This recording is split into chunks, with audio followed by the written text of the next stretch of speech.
Erev Tov les Koulam, bonsoir à toutes et à tous. Très heureux d'être parmi vous en cette magnifique soirée que Dieu nous offre sur la terre. On va démarrer dans quelques instants, installez-vous tranquillement. Vous allez voir, ça va être très intéressant. Nous allons parler ce soir d'amour, de beaucoup d'amour vraiment fraternel, familial. Donc je vous invite à vous installer tranquillement et on va commencer tout de suite dans quelques instants. Tzama tzama tzama tzama lecha nafshi kama kama kama kama kama lecha besari. Tzama tzama tzama tzama lecha besari kama kama kama kama kama lecha besari. Diriraya diriralai diriralai diriram dirirana mai diriram. Hi ya hi tadadalai tadadalai tadadaram tadadalai ya ya ya ya tadadadai tzama tzama tzama tzama lecha nafshi kama kama kama kama kama lecha besari tzama tzama tzama tzama lecha nafshi kama kama kama kama kama lecha besari.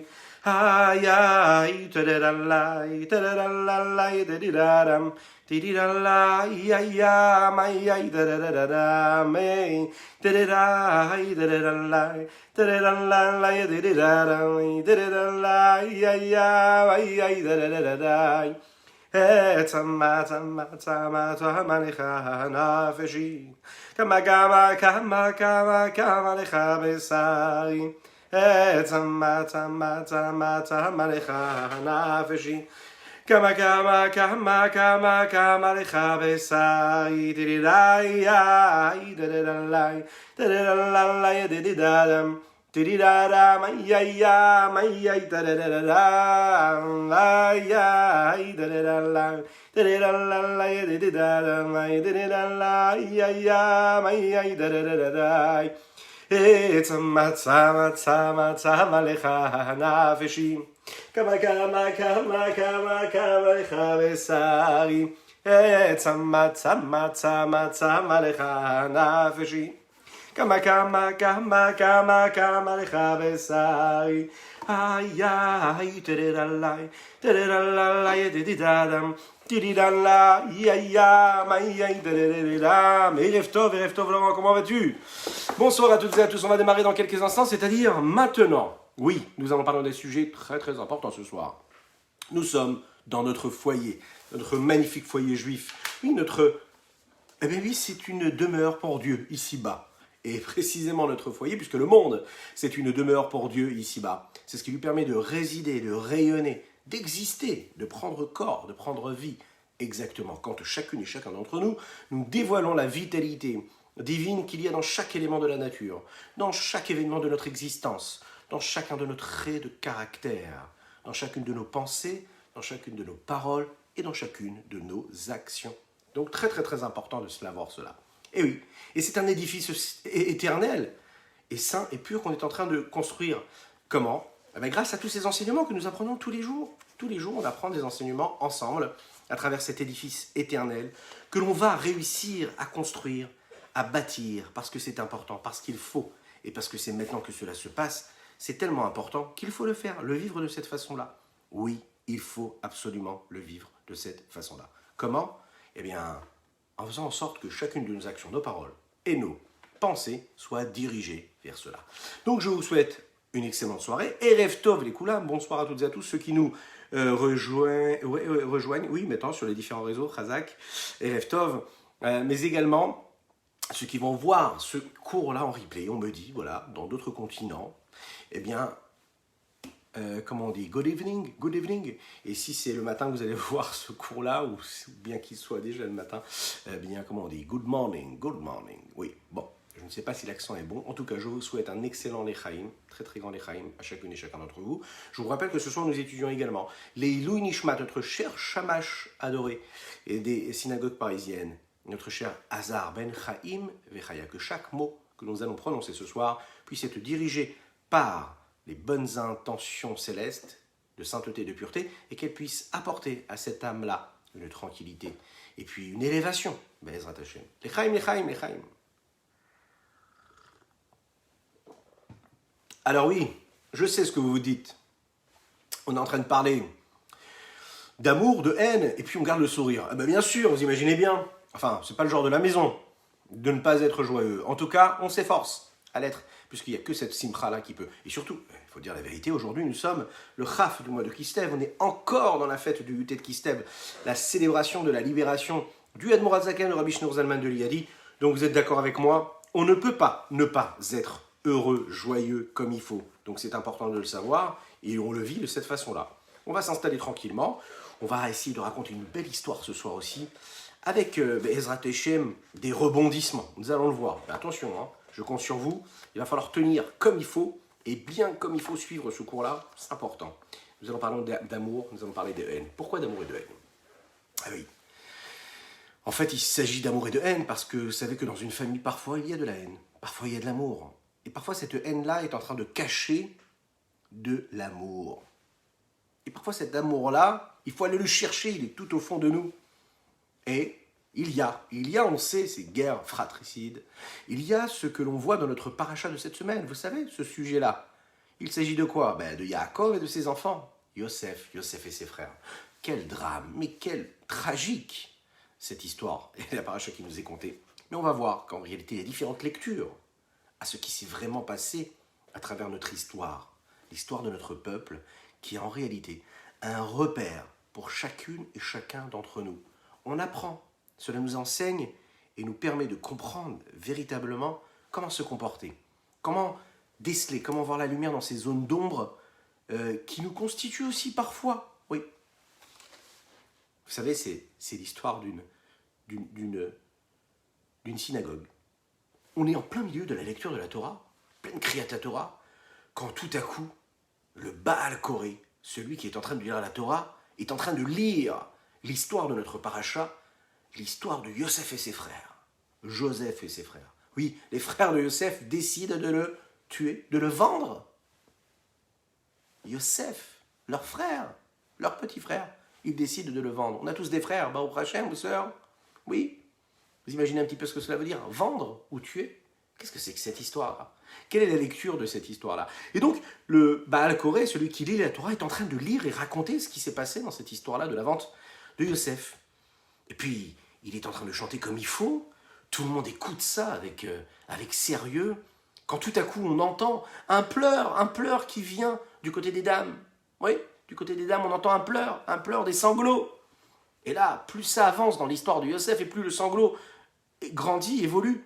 Bien sûr, les responsables de la synagogue sont obligés de monter du côté des dames. Ils arrivent, ils tapent à la porte, oui, on peut rentrer. Mais qu'est-ce qui se passe? Vous dérangez l'office? On entend une dame qui sanglote. Qu'est-ce qui se passe? Qu'est-ce qui lui arrive? On peut faire quelque chose?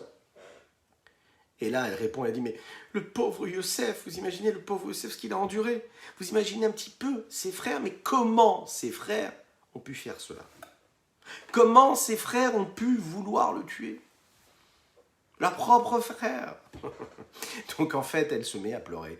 Les Gabaïm sont là, ils se sont décontenancés. Et puis, ils ne savent pas vraiment comment répondre. Ils lui disent, mais non, mais vous savez, il ne faut pas vraiment prendre ça au mot. Oui, il y a une signification, vous savez. C'est pas vraiment qu'ils ont été... Bon, ils essaient un petit peu de la calmer. Alors elle dit, mais quoi? Mais qu'est-ce qui s'est passé vraiment? En fait, on va vous expliquer, mais vous savez, c'est pas si évident que cela. Et l'histoire, elle est compliquée. Et il ne faut pas le prendre au pied de la lettre.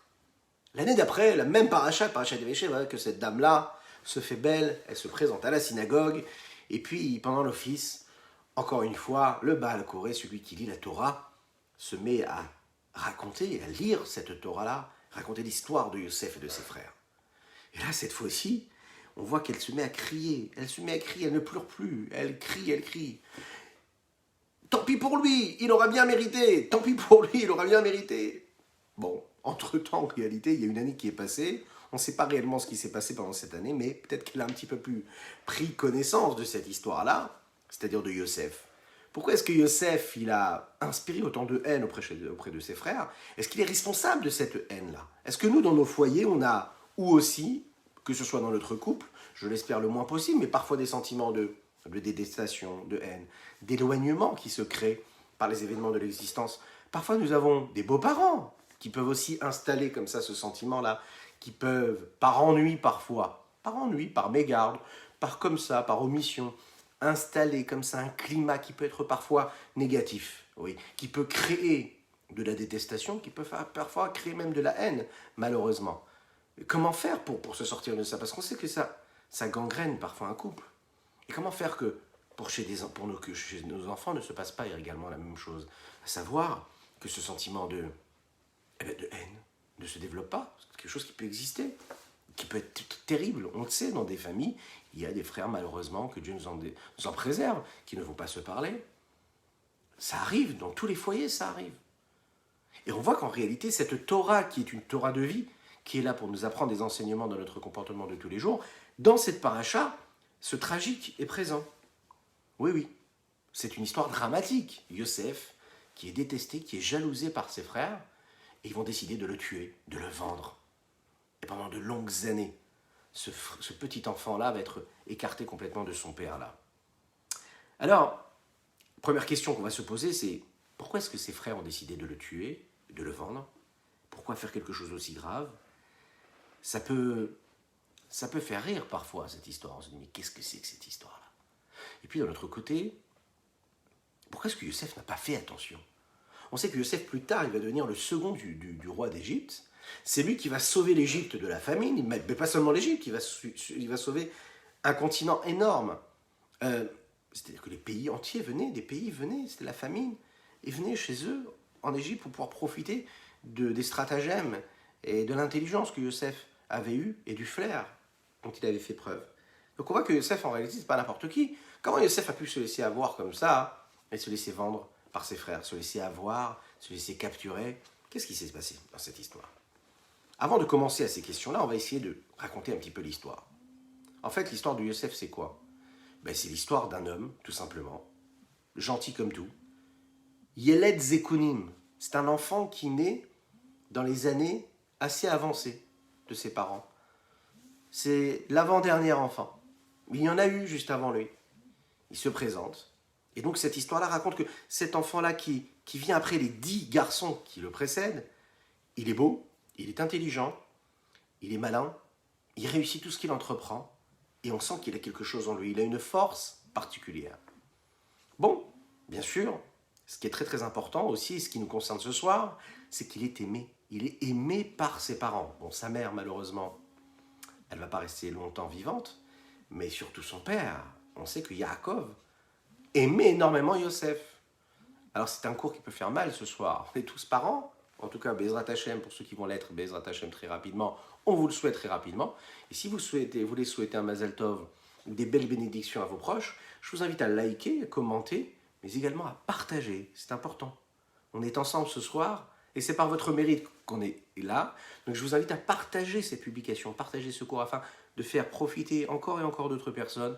Vous pouvez, comme vous le faites, c'est-à-dire de partager, noter dans les commentaires les noms des amis, les noms de profils de personnes, que ce soit de votre famille ou de vos amis, pour essayer de comprendre ensemble cette histoire-là tragique. En réalité, Yaakov aime son frère. On est tous parents. Parfois, on peut aimer un enfant plus qu'un autre. Non, pas du tout. En tout cas, non. Mais on peut peut-être avoir des sentiments comme ça. Est-ce que ça nous arrive? Chas Shalom, on aime tous nos enfants de la même manière. On dit que la Torah nous dit que Yaakov aimait son fils, Yosef. Pourquoi? Qui ben Zekunimoulo, parce que c'était un des derniers enfants qu'il a eu, et puis qu'il était assez âgé, et donc il le chérissait d'une manière particulière. Comment faire vivre ça au reste de la famille, au reste des frères? Et Yaakov, non seulement l'aime, mais surtout, ce qui est très très très très grave, c'est qu'il va le dévoiler aux yeux de ses frères, c'est-à-dire qu'il montre cet amour-là qu'il a pour Yosef, à tel point qu'il va même lui offrir Ketonet Passim, un magnifique vêtement, d'une beauté rare. Il va l'offrir à lui, Yosef, et pas à ses frères. Imaginez un peu la jalousie que ça a fait naître. Mais comment Yaakov a pu se comporter de cette façon-là? Il faut quand même faire attention en tant que parent. Si on peut se permettre de poser la question ainsi sur Yaakov, mais en tout cas, à notre reflet, ce que nous vivons nous tous les jours, comment on pourrait se comporter de cette façon-là, d'offrir un cadeau à un et pas à l'autre? Ça nous paraît un peu bizarre. Et puis, comme si qu'il fallait rajouter un peu d'huile sur le feu, c'est ce qui va se passer à ce moment-là. Yosef va aller voir son père et il va dire de mauvaises choses sur ses frères. Donc déjà, eux commencent à le jalouser, le détester, et lui, il empire son cas, il rajoute de l'huile sur le feu, il va même dire des choses négatives à son père en tout cas négatifs, qui vont susciter et développer et faire grandir cette haine et cette désamour, cette jalousie qui va naître chez ses frères. Qu'est-ce qu'il va faire? Il va raconter les rêves. Vous savez, ces fameux rêves. Ces fameux rêves, en réalité, qui un plus que l'autre, montrent qu'il serait, en réalité, lui, bien plus élevé, bien plus important que ses frères. Yaakov envoie Yosef à ses frères, et là, c'est le pire de tout. Eux, presque, ils vont le tuer, ils vont le jeter dans un puits, et à la fin, ils vont décider, parce qu'il y en a un des frères qui va se dire, non, c'est pas normal de laisser faire ça, donc ils vont le vendre à des Ishmaélim, et l'histoire ne finit pas là, bien sûr, puisqu'elle a une merveilleuse fin, et la fin de l'histoire de Yosef et de ses frères, on la verra, eh bien, elle va se terminer avec une happy end, une très belle fin, dans les parachiotes dans les semaines suivantes. Oui, parce qu'en réalité, sachez-le, peu importe où vous êtes ce soir, ou peu importe là où vous serez, quand vous allez regarder ce cours en replay, oui, peu importe ce qu'on vit, peu importe la haine qu'il peut y avoir dans un foyer, dans une famille, on a les forces et les énergies et le pouvoir de transformer tout ça et de faire en sorte de terminer comme il faut, avec une belle touche. Pourquoi? On va le voir, Yosef, en réalité, tout ce qu'il va vivre, il va le vivre pour une épreuve, il va subir, mais tout ce qu'il va subir, en réalité, il va le faire pour qui? Pourquoi? Pour honorer son père, et surtout, pour sauver non pas seulement ses frères, mais sauver toute l'histoire du peuple juif, parce que l'histoire du peuple juif, elle va se façonner, elle va se tracer en fonction de ce qui va être, de ce tragique-là, de cette anecdote phénoménale, qui a un impact et une influence sur toute la suite des événements, ce moment tragique. La question, vous savez, de cette femme-là qui est du côté des Ezrat Nashim, là, qui était dans cette synagogue, qui se met à pleurer quand on entend cette histoire, parce qu'elle ne supporte pas que Yosef puisse subir et supporter ce qui est en train de se passer. Alors, elle se pose et se dit, mais pourquoi est-ce qu'ils ont fait une telle chose pareille? Pourquoi est-ce qu'ils ont fait ça? Cette question-là, elle peut se séparer en 3 questions. Oui, réellement, on sait que de toutes les manières, la première question, c'est pourquoi les frères l'ont détesté? Qu'est-ce qu'il a fait de spécial, Yosef? Alors c'est un petit peu comme dans tous les foyers, il y a toujours des bonnes excuses. Mais qu'est-ce qu'il a fait, le frère? Ah ben, il a fait ci ou ça dans la famille, il s'est comporté de cette façon-là. Et donc c'est pour ça qu'on va le détester. Il y a toujours des excuses. Yosef, en fait, il a donné toutes les raisons pour être détesté. Et il a donné le bâton pour se faire battre. À tel point qu'il a même accepté, il a reçu cette approche particulière, ce lien particulier qu'il y avait entre Yaakov et son fils. Mais la puissance de la haine qu'il y avait chez ses frères nous apprend qu'en réalité, il y avait une raison beaucoup plus profonde à cela, qui était plus profonde que la haine normale, superficielle, de la jalousie, une haine qui naîtrait par la jalousie. On peut avoir de la jalousie, ne pas aller jusqu'à la haine et avoir l'envie de tuer son propre frère. Donc cette haine-là, elle est présente parce qu'il y a eu de la jalousie, mais il y a un sentiment beaucoup plus profond. Il y a quelque chose d'autre qui a motivé en fait leur vraie raison, la vraie raison. Alors les Mefarshim expliquent, les commentateurs expliquent différentes raisons, et une des raisons qu'ils donnent, ils disent que la haine que les frères avaient, c'est en réalité quelque chose qui nous ramène à quelque chose de beaucoup plus profond. Il faut revenir en arrière dans l'histoire. Ces frères-là, en réalité, se sont dit, il va se passer la même chose qui s'est passée dans les générations qui ont précédé. La génération de Abraham, de Yitzhak, la génération de Yaakov. Ils se sont dit, non, il faut absolument qu'on trouve une solution, qu'on retourne un petit peu en arrière. Et on va se rendre compte qu'en réalité, notre grand-père Abraham Avinu, qui lui aussi avait eu 2 enfants, Yitzhak et Ishmaël. Yitzhak, lui, est devenu qui? Il est devenu celui qui est devenu l'héritier de Abraham. On le sait. Malheureusement, Ishmaël, lui, a été repoussé, ainsi que les enfants de toutes les servantes. La génération qui est venue après, le grand-père Yitzhak. Yitzhak avait 2 enfants, Yaakov et Esav. Yaakov, lui, devient l'héritier et celui qui va continuer la route de Yitzhak. Dans cette histoire, je fais une petite parenthèse, essayons d'adapter cette histoire à notre existence, à notre histoire de famille, à nos parents, à nos enfants, à ce que nous sommes nous pour nos enfants. Et si nous sommes encore des enfants et pas encore mariés, imaginons un petit peu ce que cela pourrait être et comment on pourrait vivre ces événements-là. Yaakov devient donc la suite, comme son père Yitzhak, d'Abraham, lui, devient la suite de Yitzhak, alors que Esav, lui, il est repoussé. On voit que dans chaque génération, il y en a un qui devient l'héritier et un qui devient repoussé. En fonction de ce qu'il a été dit, vous imaginez un petit peu déjà qu'on peut comprendre que les enfants de Yaakov se disent, l'histoire va se répéter. Et si elle se répète, comment est-ce qu'on doit vivre? Où est-ce qu'on se place? Qui va être celui qui va être repoussé et qui va être celui qui va être l'héritier? Est-ce que cela va se passer comme Abraham et que Ishmaël, donc ce sera nous, et que Yosef prendra la place d'Yitzhak? Est-ce que, comme dans Yaakov et Esav, nous on sera Esav et lui, Yosef il sera comme Yaakov? Ils ont senti cette histoire-là, comme on va le voir plus tard. Yaakov ressemblait à Yosef, Yosef plutôt ressemblait à Yaakov. Et donc comme il ressemblait à son père, mais tout le monde a craint cela, tout le monde s'est dit mais c'est pas possible. Il va se passer quelque chose d'énorme là. On va être totalement repoussés, et puis nous, repoussés, et puis lui va devenir l'héritier. C'est ce qui va faire naître en réalité cette haine qui est beaucoup plus grande.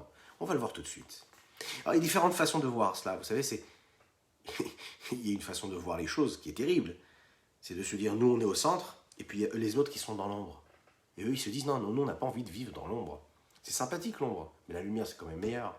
Donc on veut de la lumière. Donc c'est logique en réalité. Il voit que cet enfant-là, il est chéri. Il voit que Yosef ressemble à son père. Il voit que c'est un bon enfant, qui a des bonnes valeurs, qui a des bonnes vertus, qui est bienveillant, il est intelligent, il est vaillant, il a tout ce qu'il faut pour lui. Ils se disent, parfait, lui va devenir l'héritier de Yaakov, et nous, on va devenir les héritiers de qui? De Esav. Et on ne veut pas du tout ça. Le Midrash nous dit d'ailleurs. Le Midrash dit quelque chose de magnifique. Rabbi Shmuel, le fils de Nachman, dit que le texte nous dit comme ça, elle est Toldot Yaakov Yosef. Pourquoi elle est Toldot Yaakov Yosef, la génération de Yaakov, la descendance de Yaakov, c'était Yosef. On va nous donner différents points, mais pas qu'un, hein, plus d'une dizaine de points communs qu'il y aura entre Yaakov et Yosef. Vous allez voir, c'est très très intéressant. On dit que Yaakov, quand il est né, il était déjà circoncis. Eh bien, Yosef est né circoncis. La maman de Yaakov, elle était stérile. Oui, il a fallu que son mari prie. Et Dieu a entendu sa prière, ainsi que celle de Sarah. Et donc, ensuite, lui, de Rivka. Et lui, comme Sarah d'ailleurs, et donc il était stérile, donc il se dit, sa maman aussi était stérile. Rachel, la maman de Yosef, était stérile aussi. La maman de Yaakov a eu combien d'enfants? Elle en a eu 2. La maman de Yosef a eu combien d'enfants? Rachel, elle en a eu 2. Encore un point commun. Un autre point commun, ça vous dit? Alors n'hésitez pas si vous en connaissez, notez-les dans les commentaires. Je suis preneur. Un autre point commun. Le premier-né, oui, c'est qui? C'est Yaakov, puisqu'il a pris le droit d'aînesse, le droit d'Esav. Et le premier-né chez Rachel, c'est qui? C'est Yosef, puisque son petit frère, c'est Binyamin. Encore un point commun. Sa maman, à Yaakov, a eu des difficultés pour le mettre au monde. Elle a souffert au moment de l'accouchement. Rachel, oui, bien sûr qu'elle a eu des difficultés. D'ailleurs, elle va mourir en donnant naissance à Binyamin. Elle souffre aussi quand elle donne naissance à Yosef. Son frère, Yaakov, le déteste. Yosef, ses frères le détestent. Encore un point commun, ça vous dit? Oui. Alors, son frère, Yaakov, Esav, décide et veut le tuer. Yosef, ses frères aussi, veulent le tuer. Le Midrash continue. Qui était berger? Yaakov était berger. Yosef aussi était berger. Encore un point commun. Il a été volé 2 fois. Lui aussi a été volé 2 fois. Oui, il a été volé 2 fois, vous vous souvenez dans la suite de l'histoire. Mais ce qui est très intéressant, c'est qu'à la fin, Yaakov, il va être béni par la richesse. Yosef va être aussi béni par la richesse. Yaakov va grandir parce qu'il a fait un rêve. Lui, il va faire un rêve. Veine Sula Mutsa Vartsa Verocho Magia Yashamaima. Nous l'avons vu la semaine dernière. Il va arriver de cette échelle-là. Et Dieu va lui venir en rêve et lui dire: t'inquiète pas, je suis avec toi, je serai toujours avec toi. Je te bénirai, toi et toute ta descendance et ton peuple. Yosef aussi. Le tragique de l'histoire démarre et débute par ses rêves, mais c'est ses rêves aussi qui vont lui montrer qu'en réalité c'est ce qui va se passer par la suite. Il va être celui qui va diriger cette famille-là, celui qui va donner la bracha, qui va véhiculer la bénédiction que son père Yaakov va lui donner. Yosef ressemble encore une fois à Yaakov. Ensuite, la maison de son beau-père à Yosef va être bénie par lui. Oui, on le sait. Eh bien, c'est ce qui va se passer aussi avec Yaakov. Yaakov, la maison de son beau-père, va être bénie quand Yaakov va travailler chez Lavan. Et la bénédiction va venir chez Lavan. Quand Yosef va travailler chez Paro et chez la fille de Potiphera qu'il va épouser, eh bien, la richesse arrive. Le texte va nous le raconter. La richesse arrive en Égypte. Donc, il est porteur de bénédiction comme son père, la même chose. Et il bénit aussi sa belle famille. Ça vous dirait, vous, de bénir et d'être une source de bénédiction pour votre belle famille? Bon, je sais ce que vous allez me dire, vous, messieurs. Vous allez me dire, bah oui, moi, ma belle famille, toute la bénédiction qu'elle a, c'est grâce à moi. Moi aussi, je pense pareil. Non, je plaisante, c'est une petite blague. Mais Oui, on aimerait être la source de bénédiction de la belle famille, ça calmerait tout le monde, et puis ça nous ramènerait un peu de respect. Oui, tout le monde nous respecterait, ce serait génial, non? D'apporter la bénédiction à la belle famille. Je pense que nous l'apportons toutes et tous en réalité à la belle famille, puisque quand on crée un foyer juif, un édifice éternel, selon la base du Moshe et d'Israël, et qu'on apporte les bénédictions qu'il faut, bien sûr qu'on bénit notre belle famille, bien sûr qu'on le fait. Ça c'est promis, c'est pas moi qui le dis, c'est les textes. Les textes, c'est écrit en hébreu, oui, noir sur blanc, ou parfois sur le parchemin, donc parfois c'est pas vraiment blanc. Mais en tout cas c'est écrit. Nous bénissions quand nous construisons un foyer, un édifice éternel selon les valeurs de la Torah. Alors encore mieux quand on est capable d'y insérer des notions de chassidoute. Ah là vous allez le voir, c'est exceptionnel. Donc on voit tous ces traits de ressemblance là, et on se dit, Yaakov et Yosef, c'est vraiment la suite. Et là, ses frères se disent, mais c'est pas possible, c'est lui qui va prendre la suite de Yaakov. Mais on est où, nous, dans le dessin, là? Dans cette magnifique œuvre, on est où? On devient quoi, Ishmaël? On devient quoi? On devient Esav? Mais c'est fini, nous, on n'a pas du tout envie de ça. Et il faut savoir, les frères de Yosef, ils sont pas si mauvais que cela. C'est aussi des tzadikim, c'est des hommes justes. Donc eux, ils veulent faire du bien, ils ne veulent pas faire du mal. Ils veulent être véhicules de bien et non de mal. Souvenez, on a parlé la semaine dernière d'Esav, mais Esav, en réalité, il n'a pas su faire le travail qu'il avait à faire, c'est-à-dire à transformer la matière, transformer la grossièreté, l'impureté dans laquelle il vivait. Parce qu'on sait que Esav, à la base, il vient d'un niveau qui est même plus élevé qu'Yaakov. Seulement, il n'a pas fait le job, il n'a pas fait ce qu'il fallait faire sur Terre pour transformer le mal en bien. C'était trop mal, trop impur, il n'a pas eu la force de transformer ça, de soumettre le mal et faire le bien, transformer le mal et le rendre en bien. Donc, il n'a pas eu ce courage, Esav. La raison pour laquelle Yaakov va tout faire vers la fin de la paracha de la semaine dernière pour trouver une solution, pour faire son travail. Mais ce qui est sûr ici, c'est que les frères de Yosef ne sont pas au niveau d'Esav. Eux, ils voient le bien et ils veulent faire le bien. Mais Yosef, ce qu'ils ne savent pas, c'est que lui est en service commandé. Il a une mission impossible et il va pouvoir surmonter toutes ces épreuves. Le Harizal a une vision très particulière et très intéressante de nous expliquer cela. Le Harizal, il nous dit, vous savez quoi, il faut prendre le plateau et le renverser. Le renverser complètement. Alors, si sur ce plateau, il y a du thé, alors on dit l'Echaim, et là je vous souhaite un très très bon l'Echaim. Je vous rappelle que nous étudions l'Eilou Nishmat, Hazar Ben Chaim Vechaya. Je vous invite à partager, commenter et liker ce cours. Et puisqu'on parle de haine et d'amour, n'hésitez pas à envoyer vos cœurs. Parce que ce qui est génial, c'est qu'il n'y a pas d'émoticônes pour la haine.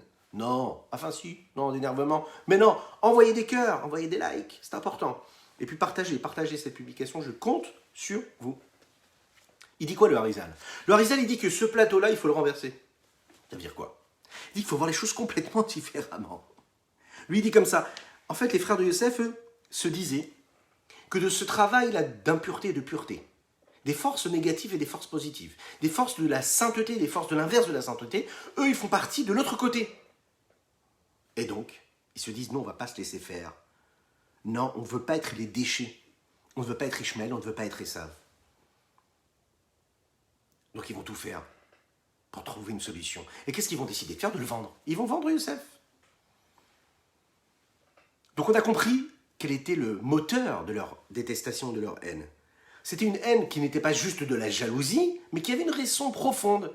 Ils voulaient être les héritiers de Yaakov, et ils se sont dit qu'à travers l'histoire, ils n'allaient pas être les héritiers de Yaakov. C'est pas juste qu'ils étaient jaloux que Yosef ait reçu un cadeau. Il y a quelque chose de beaucoup plus profond dans cela. Au passage, offrez des beaux cadeaux à un de vos enfants, mais si vous êtes capable de montrer tellement d'amour à chacune et chacun de vos enfants, vous verrez, il n'y aura pas de jalousie, puisque vous êtes capable de montrer la profondeur de vos sentiments pour chacune et de chacun. Ce qui nous amène vers, en fait, la grande question. Vous savez, cette question que la femme s'est posée, celle qui pleurait dans la synagogue. Oui. Un petit rappel, on racontait au début du cours, en préambule, qu'il y avait une femme qui était dans une synagogue et qui entend l'histoire de Yosef et de ses frères, elle se met à pleurer. Elle dit, mais c'est pas possible, le pauvre chou. Il est sympathique, il est beau comme tout, il est mignon. Et qu'est-ce qu'ils lui font subir? Ils veulent le tuer, ils veulent le vendre, ils veulent le jeter dans un puits. Et c'est ce qu'ils vont faire d'ailleurs. Elle pleure. La question centrale de notre histoire, c'est, mais comment ils ont pu faire une chose pareille? C'est-à-dire que même s'ils sont conscients que c'est lui qui va prendre la bonne place, et qu'il a la bonne part et le bon héritage. À tel point, être capable de le vendre, de le tuer, il faut être fort quand même. Alors, si on regarde comme ça de manière superficielle, la réponse elle est simple. Eh bien, la haine était forte. Et quand la haine est forte, eh bien, l'amour disparaît complètement. La haine, c'est terrible. Même d'en parler, ça fait mal de parler de la haine. La haine, c'est tragique. La haine, ça nous fait sortir de ce que nous sommes. La haine, ça nous fait sortir de toutes nos limites. C'est terrible. On ne va pas parler de haine. On va parler d'amour ce soir. Mais la haine, c'est tragique. C'est terrible. Et donc, tellement la haine, elle est grande, elle est forte. Donc, si on regarde de manière superficielle, la réponse à la question, elle est simple. La haine était trop grande. Ils ont trouvé une solution pour le tuer. Ensuite, ils se disent, allez, on ne le tue pas, on le vend. Mais c'est une réponse qui ne peut pas nous suffire. Chez des hommes tout à fait normaux, chez des gens normaux. Ne parlons pas des patriarches, ne parlons pas des Havot, ne parlons pas des enfants de Yaakov. Parlons d'hommes simples. On a tous connu ou connu des personnes qui ont connu de la haine pour d'autres personnes, parfois même fratricide, familial, social, dans un réseau, on va dire, assez limité, dans un cercle familial ou amical assez restreint. Et pourtant, cette haine ou la jalousie ne fait pas naître un sentiment qui peut nous amener jusqu'à là. Ça arrive dans des sociétés, mais en tout cas, c'est rare. Donc, ça ne suffit pas, cette réponse. On ne peut pas dire que la haine a suffi. Pour les frères de Yosef, cette question s'intensifie encore plus. D'un côté, on sait très bien que ce n'est pas des hommes simples, c'est des tzadikim. La Torah nous le dit. Elle nous dit que mitato shlema, Yaakov, son lit, c'est-à-dire que tout ce qu'il a amené sur terre était kadosh, était tahor, était pur. Mitato shlema, c'est-à-dire qu'il n'a pas eu de Rishaïm. Là où Yitzhak a eu Esav, là où Avraham a eu Ishmaël, Yaakov a eu que des tzadikim. Donc c'était des tzadikim qui ont voulu faire ça. D'un autre côté, on voit qu'ils sont capables d'aller jusqu'à assassiner. Mais pas assassiner par inadvertance. Hein. C'est un meurtre prémédité. Et là, c'est terrible. Ils sont capables de voler. Ils sont capables de vendre. Ils sont capables de faire des choses terribles en réalité. Donc c'est des tzadikim, ils sont capables de se comporter de cette façon-là. Ça nous amène en fait à un événement qui va suivre juste après. Réhouven. Réhouven, il voit ce qui se passe, il se dit, waouh, ils vont vraiment le tuer en fait. Ils ont décidé de le tuer, ils vont le tuer. Il dit, non, je ne peux pas laisser faire une chose pareille. Je ne peux pas laisser une chose pareille, je suis l'aîné, et Réhouven va décider de faire autre chose. Il dit, non, on va calmer un petit peu l'histoire. Ils veulent le tuer, moi je vais le sauver. Et comment je vais le sauver? Je le mets dans le puits. Et puis quand ils partiront, je le sauverai du puits. Mechaim, mechaim.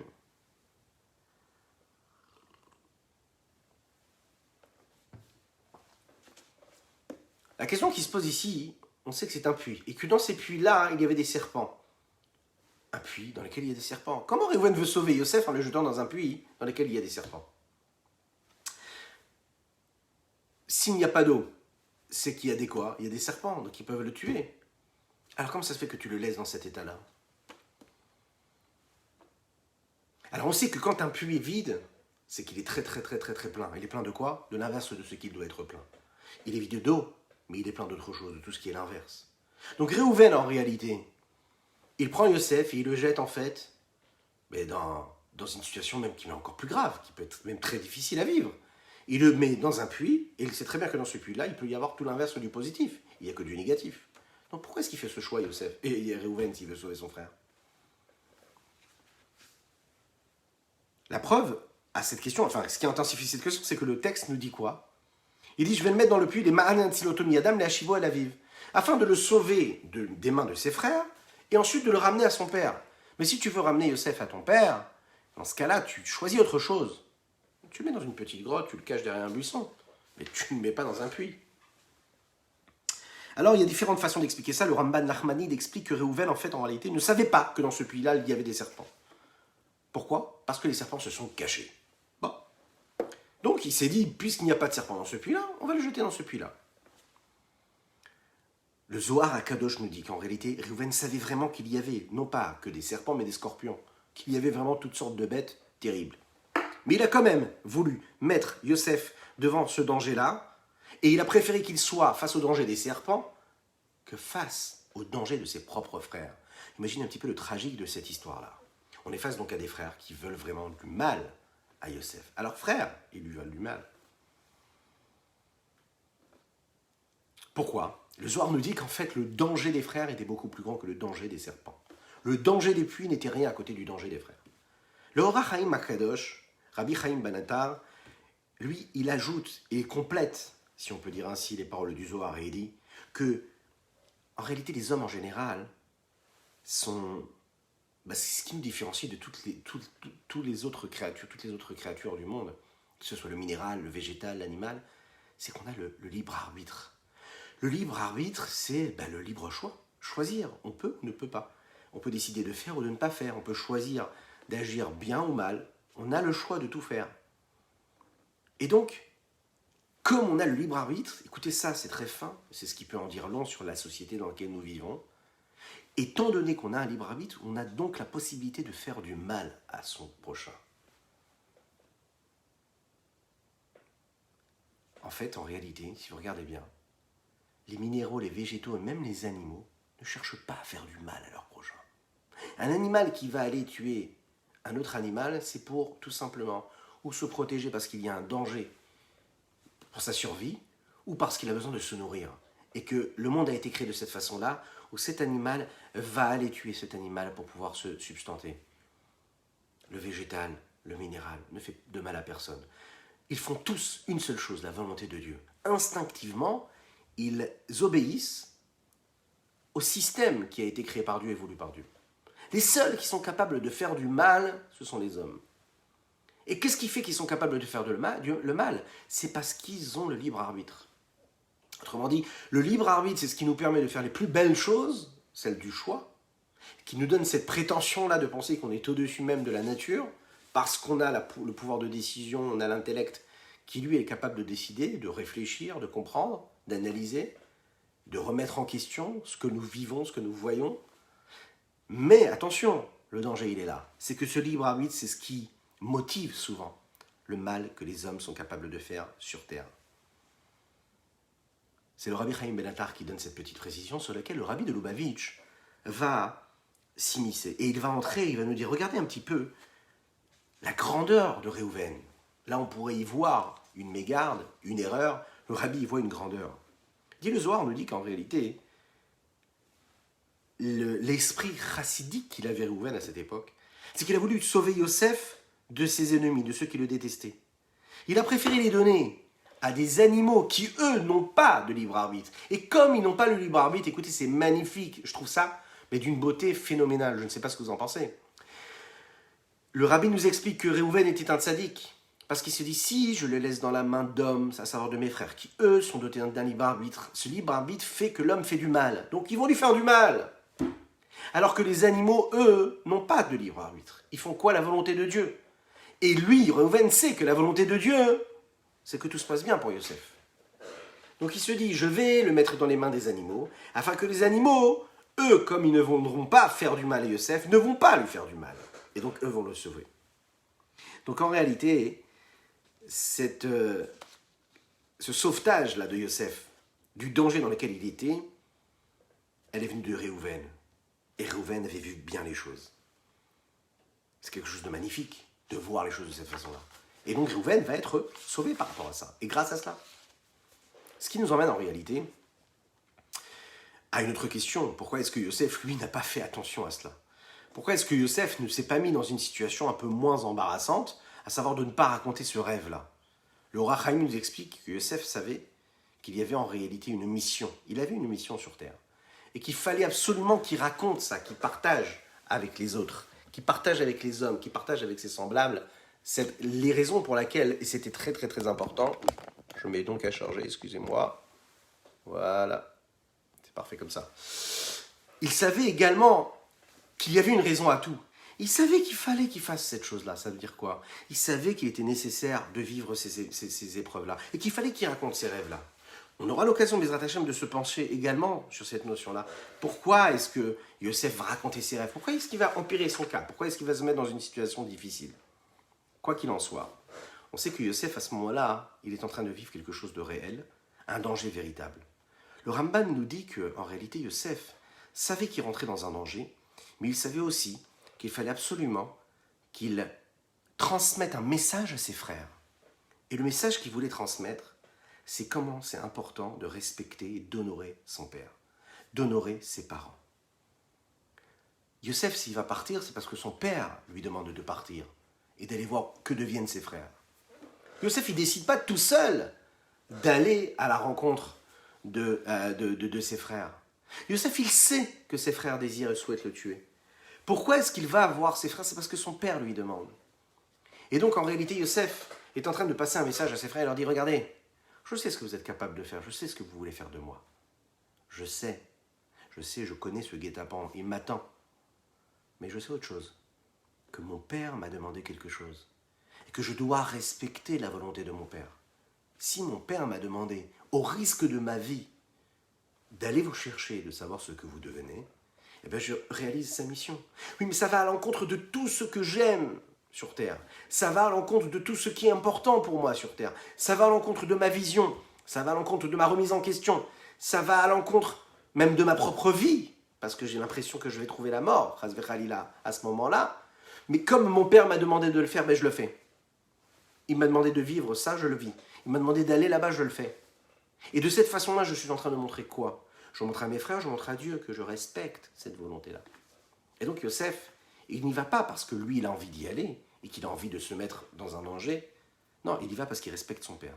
Et d'ailleurs, c'est ce qui va se passer. C'est qu'en réalité, cette femme-là qui est dans la synagogue et qui pleure parce qu'elle voit l'histoire tragique de Yosef, elle trouve la réponse dans ce que Dieu va vouloir faire de cette histoire-là et du dessein de Dieu. Elohim chashava letova. Vous avez voulu faire du mal, mais Dieu, Yosef, il va le dire dans quelques semaines. Dieu a voulu du bien en réalité. Tout ce que vous imaginez avoir voulu quoi? Succomber à votre haine ou à ce que vous pensez être le cours de la vie, de l'histoire, la suite du peuple juif, Dieu a pensé à bien. Et donc il vous a fait penser et vous a mis dans une situation où vous étiez persuadé que vous étiez en train de faire mal, mais que vous vous sentiez obligé de faire du mal. Mais sachez qu'en réalité, Dieu, il avait un projet. Et dans ce projet, il y avait le fait que je sois vendu à ces Égyptiens, puisqu'un jour, c'est moi qui allais donc ensuite vous libérer. Akadosh Baruch Hu, lui, en réalité, ce qu'il voulait montrer à ce moment-là, c'est que le sauveteur du peuple juif, à ce moment-là, c'est Yosef. Mais il va falloir passer par tous ces stratagèmes-là, par tous ces moments de difficulté, par toutes ces épreuves, qui en réalité, chez Yosef, ces épreuves-là, on va le voir par la suite, il va en avoir plusieurs, vont devenir des tremplins pour la suite de son histoire. C'est ce qui va le faire grandir. Dans la vie de chacun, on a ces nisyonotes, ce qu'on appelle des épreuves, qui sont pas des épreuves, c'est des tremplins. Vous allez regarder, il suffit juste de fermer les yeux. Faites-le chez vous à la maison. Bon, si vous êtes au volant, ne fermez pas les yeux. Mais réfléchissez. Faites une petite introspection intérieure. Respirez profondément. Essayez de vous souvenir un petit peu dans votre vie. Vous verrez qu'en fait, aussi loin que vous vous en souvenez, les épreuves qui se présentent à nous sont toujours et souvent les mêmes. Ce sont les mêmes. Alors elles ont un autre goût, une autre couleur, une autre posture. Elles ont un autre cadre, une autre architecture, un autre lieu. Il fait parfois froid, parfois chaud. Mais ce qui est sûr et certain, vous allez regarder, les épreuves, c'est en réalité votre regard que vous avez face aux situations qui se présentent à vous. Que vous soyez marié, jeune homme, jeune fille, grand-père, enfant, vous allez voir que c'est toujours les mêmes épreuves qui se présentent. Mais pourquoi ce sont les mêmes épreuves? Ce sont les mêmes épreuves parce que c'est l'approche que l'on a, le regard que l'on a sur les événements qui sont les mêmes. Les événements changent, les épreuves n'ont pas les mêmes goûts, les mêmes saveurs, si on peut s'exprimer ainsi, mais notre regard, lui, est le même. Il change ce regard quand on est capable de comprendre que l'épreuve qu'on est en train de vivre, c'est un tremplin qui va nous faire grandir, qui va nous faire passer vers la marche supérieure, qui va nous faire grandir de niveau en niveau, de valeur en valeur. Et qu'à chaque fois qu'on va vivre cette épreuve-là comme un tremplin, puis on va grandir véritablement. On ne va pas subir, mais on va construire, on va bâtir. Yosef va le comprendre ça. Il sait qu'il fait partie de ce grand projet. Il sait que vivre ce qu'il vit dans sa famille, c'est pas normal. Il le sait ça.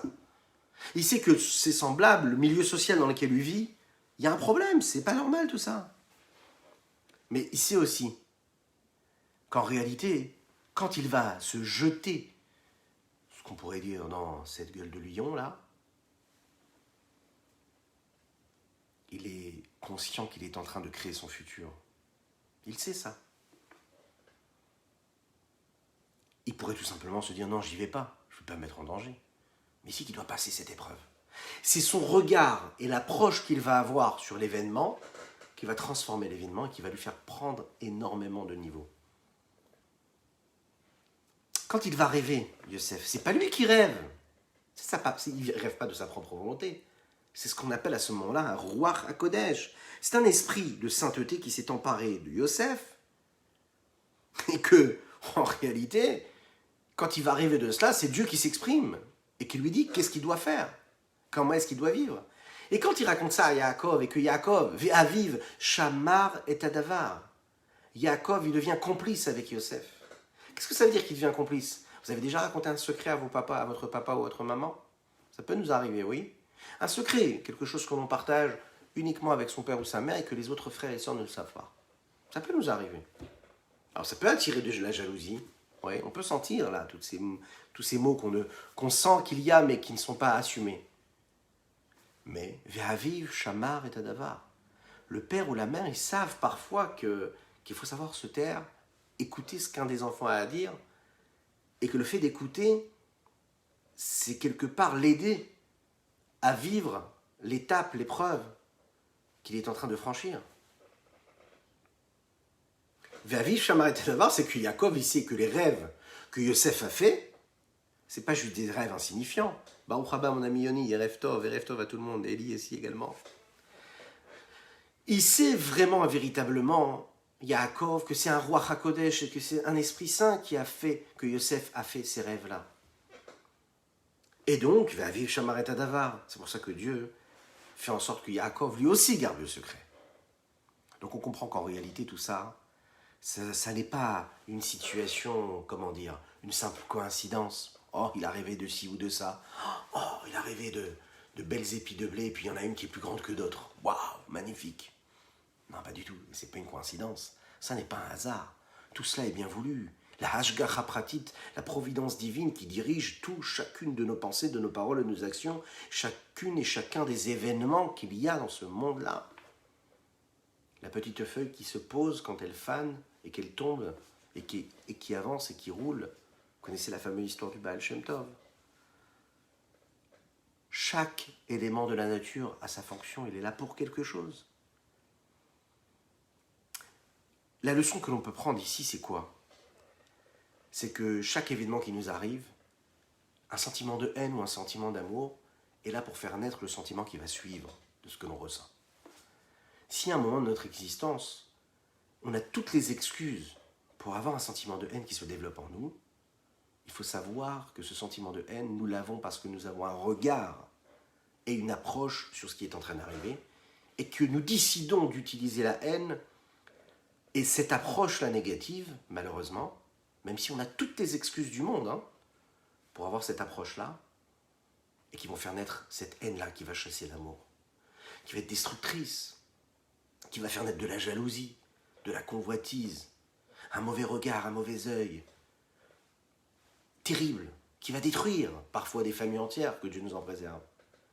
Yaakov Avinu, à travers cette histoire, et Yosef, nous dit non, il faut regarder la situation avec des yeux providentiels, les yeux de la volonté de Dieu.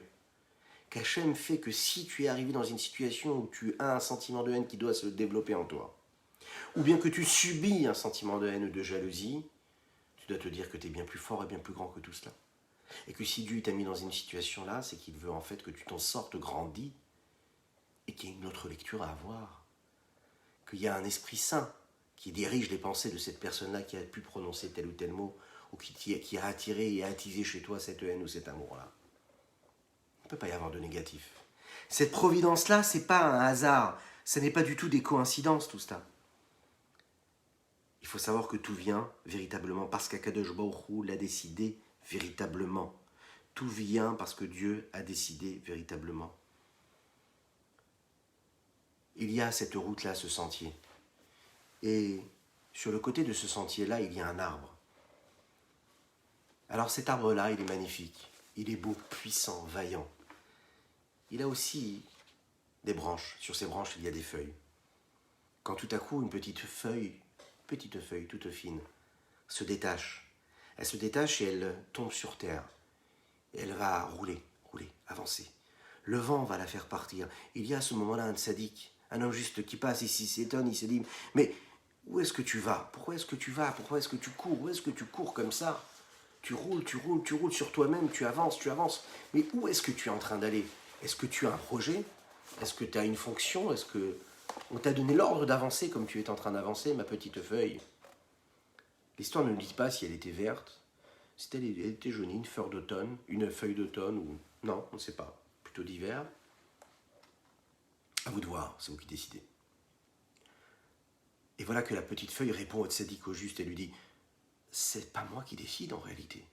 Je n'ai décidé de rien, je n'ai pas décidé de me détacher de la branche, je n'ai pas décidé du tout de me poser sur la terre et encore moins de rouler.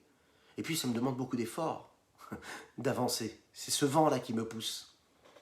Je ne sais pas, j'ai senti à un moment un tremblement sur la branche sur laquelle j'étais posé et puis je me suis envolé. » Alors, le tzaddik se tourne vers l'ange. Il lui dit « Dis-moi, ange qui est responsable de tout cela, peut-être que toi tu me donnerais une réponse, la réponse qui me donnerait l'explication à ce vent-là qui a poussé cette feuille-là de tomber et de rouler petit à petit. » Et voilà que l'ange répond au tzaddik, lui dit « Mais tu sais, ça n'est pas moi le responsable. Moi, en tant qu'ange, j'ai un créateur.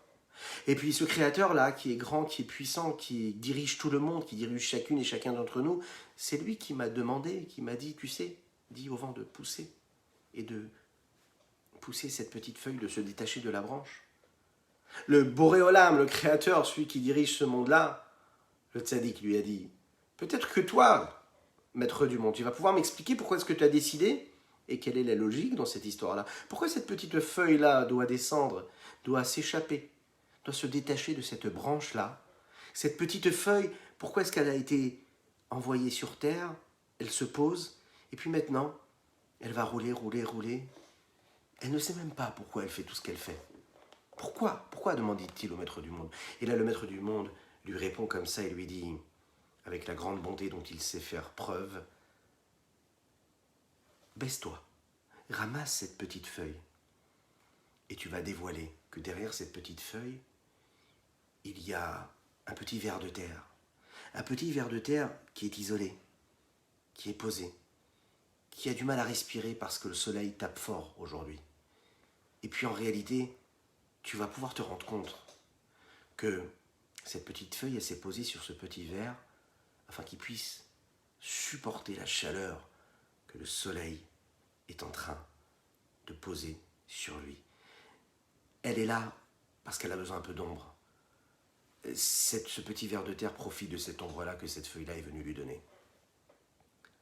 Donc j'ai demandé à cet ange-là de pousser le vent, au vent, de faire échapper cette petite feuille qui était sur cette branche, sur cet arbre-là, qui était sur cette route que tu as croisée. Et cette feuille-là a roulé, tu l'as suivie, cette petite feuille, jusqu'au moment où elle s'est posée sur ce petit ver. Voilà, c'est l'Ashgacha Pratit, la providence divine. Akadosh Baruch Hu, Dieu, il fait tout pour chacune et chacun. Et il faut complètement désamorcer les sentiments que nous pouvons avoir. Mais que ce soit des sentiments de haine ou des sentiments d'amour, il faut calmer tout et faire redescendre tout. Ramener tout à sa juste raison. Calmer tout.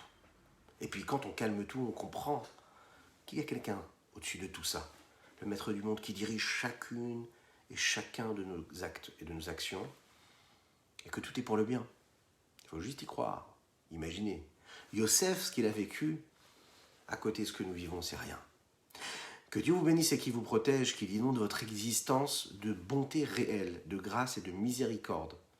Oui, que tout soit infini pour vous, positivement, et que ce soit réel, matériellement positif, et qu'il n'y ait que de l'amour, puisque Akadosh Baruch Hu, c'est la seule chose qu'il désire, et d'ailleurs, c'est ce qu'il nous donne. Que Dieu vous bénisse, je vous dis à très bientôt.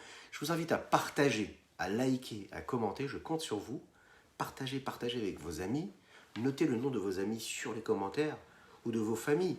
Et puis, que Dieu vous bénisse. On se retrouve Bezrat Hashem demain à 8h du matin Voilà. Et puis demain soir, avec grand plaisir. À très très bientôt, un grand Chazak Laurent, un grand Chazak. Je vois les noms défiler, mais je ne vais pas pouvoir nommer tout le monde. Que Dieu vous bénisse et qu'il vous protège.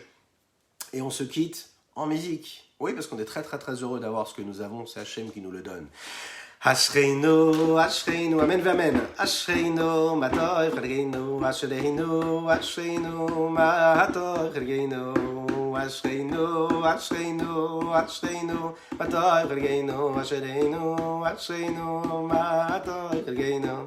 Umanaim, Umanaim, Ego Aleinu, Uma Yafa, Yafa Yerushatenu. Umanaim, Umanaim, Ego Aleinu, Uma Yafa, Yafa Yerushatenu. Umanaim, Naim, Naim, Ego Aleinu, Uma Yafa, Yafa Yerushatenu.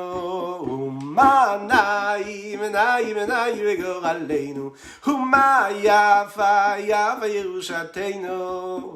Umanaim, Umanaim, Ego Aleinu, Uma Yafa, Yafa Yerushatenu.